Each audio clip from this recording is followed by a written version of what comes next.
A Selma nunca imaginou que bactérias poderiam deixá-la entre a vida e a morte. Em 2017, esta professora foi diagnosticada com câncer no intestino. Senti muitas essas dores, né? Achando que fosse coisa boba, gases e tal. Tomei umas medicações e ela persistiu. Eu tinha um mioma no útero e coloquei culpa nele, fui ao médico à procura de estar vendo sobre o mioma.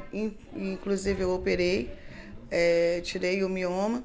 E as dores, assim, depois da medicação foi amenizada, mas depois ela voltou com muito mais força. Durante alguns exames, o médico contou que aconteceu uma complicação. Selma estava com sepse, mais conhecida como infecção generalizada. E assim foi preciso uma cirurgia urgente para salvar a vida da professora. Eu vi que eu precisava procurar um médico para estar me livrando das dores. E aí, quando eu fui numa consulta, quando me dei conta que era uma coisa assim muito mais grave daquilo que eu imaginava, que eu esperava, né? A infecção generalizada é causada por bactérias que acessam a corrente sanguínea e se espalham por todo o nosso organismo. A pessoa infectada pode ter desde uma gastroenterite até uma pneumonia.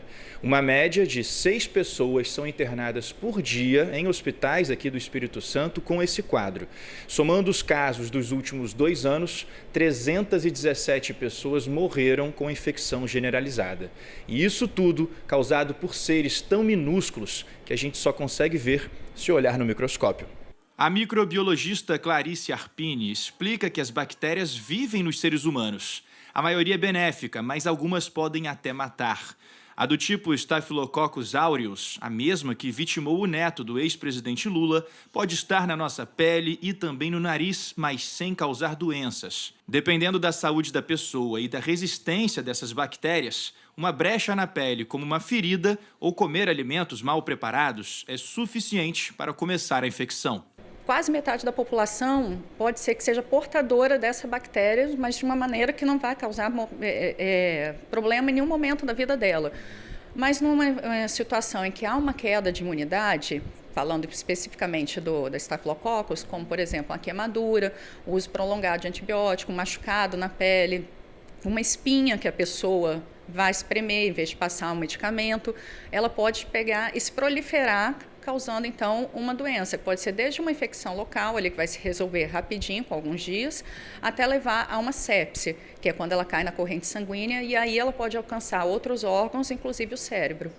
Na última semana, uma creche de Vila Velha passou por um surto da bactéria E. coli. O principal sintoma é a diarreia. Pelo menos 20 pessoas ficaram doentes, sendo 11 crianças.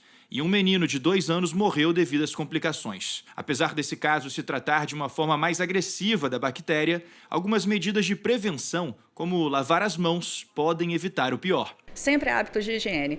Principalmente crianças, a gente tem que ensinar desde cedo, porque elas têm realmente essa parte mais precária, a criança não é tão atenta, lógico.